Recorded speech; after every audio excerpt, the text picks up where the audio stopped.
pick with Bobby Stewart. Bobby, I think this boat is new, first in the tournament. Congratulations on the victory. What was it like? It was fun. I tell you what, everybody had a great time. With all of these fishing tournaments, when everybody gets together, it's just a very good vibe. And it was very competitive. At the end of the first day, we realized we had a chance. And all of yesterday, we worked for every fish.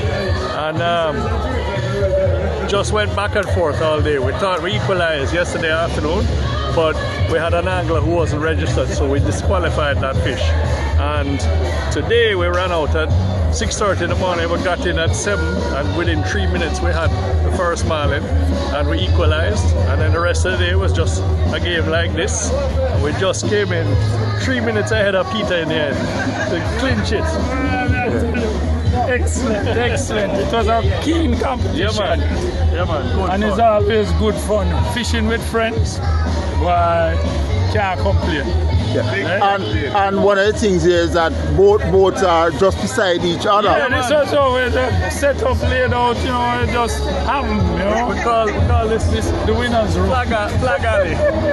Because by the second day, everybody on this end had a flag. Yeah. And I know both Bobby and Peter, both of you have been watching the weather situation for weeks.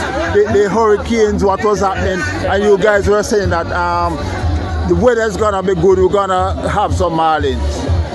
The moon phase. This weekend was the best moon phase of all the tournaments, and it showed itself. The marlins were here, and everybody felt.